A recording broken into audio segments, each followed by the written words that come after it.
आता निवडणुका येत आहेत. ही एक बदल घडवण्याची संधी आहे.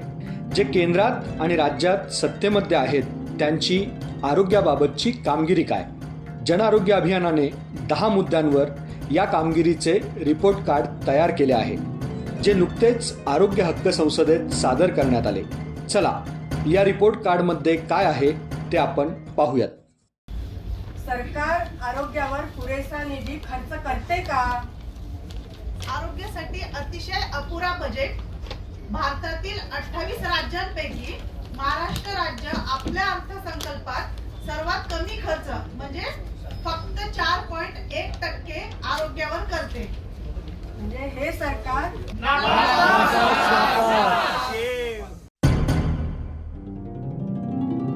आरोग्य विभागात सर्व पदे भरलेली आहेत का?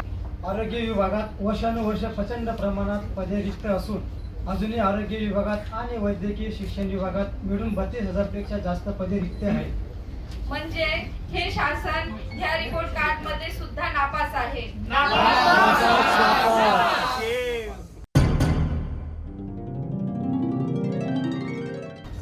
सरकारी दवाखान्यामध्ये औषधांचा पुरवठा पुरेसा आहे का? राज्यभर सरकारी दवाखान्यामध्ये आवश्यक औषधांचा खडखडाट. आर्थिक वर्ष संपत आले आहे, मात्र आरोग्य आणि वैद्यकीय शिक्षण विभागाने औषधांवरच्या बजेटमधील फक्त 7.5% रक्कम खर्च केली आहे.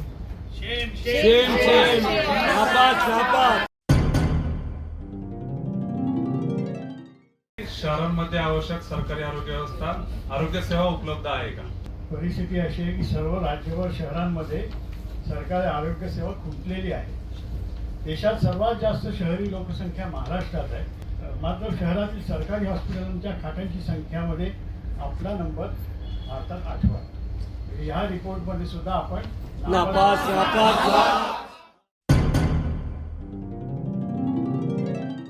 सरकारी व्यवस्था बळकट करून खासगीकरण टाळले का? आरोग्य सेवांचे खाजगीकरण वेगाने करून आपले दवाखाने दिले कंपन्यांच्या हातात.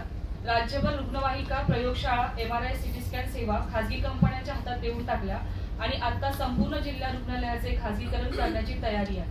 याबाबत सरकार टोटली नापास.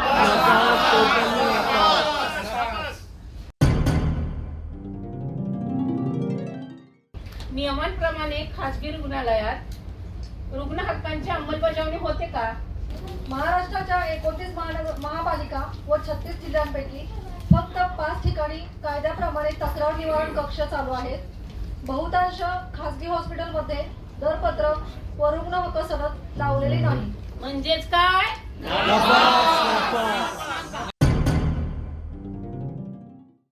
आरोग्य विमा योजनेचा लोकांना अपेक्षित लाभ मिळत आहे का? सरकारी आरोग्य विमा योजना निष्फळ. एक तर सेवा मिळत नाही, मिळाली तर भरपूर खर्च येतो. महाराष्ट्रात सध्या हॉस्पिटलमध्ये उपचार घेणाऱ्या रुग्णांपैकी प्रत्यक्ष फक्त 20% रुग्णांना MJPJY आणि PMJY यातून सेवा मिळते. PMJY संबंधी राष्ट्रीय आकडे सांगतात की या योजनेचा उपयोग करणाऱ्या 84% रुग्णांना उपचारासाठी पैसे मोजायला लागले आहेत. म्हणजेच हे शासन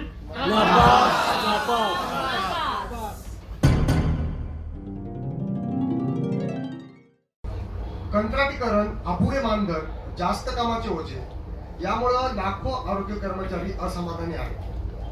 गेल्या 5 महिन्यामध्ये 70,000 आशा, 1 लाखापेक्षा अधिक अंगणवाडी सेविका आणि 33,000 NHM मध्ये कंत्राटी कर्मचारी यांनी राज्यव्यापी संप केले आहेत. तरी त्यांचे गंभीर प्रश्न सोडविण्याचे प्रयत्न झालेले नाहीत. याचा अर्थ हे सरकार जे आहे ते नापास आहे.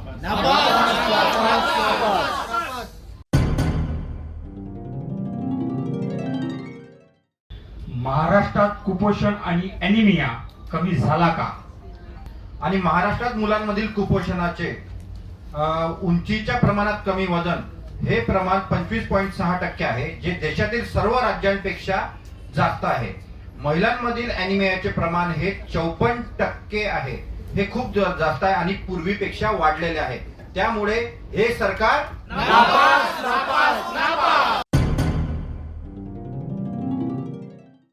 महाराष्ट्रात लोकसंख्येप्रमाणे पुरेशी आरोग्य सेवा सुविधा आहेत का? महाराष्ट्रात लोकसंख्येच्या गरजेप्रमाणे सरकारी आरोग्य सुविधांची संख्या खूपच अपुरी आहे.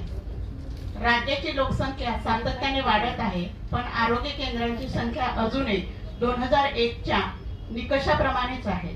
आजच्या गरजेपेक्षा शहरी प्राथमिक आरोग्य केंद्र 54% तर ग्रामीण रुग्णालय 37% कमी आहे.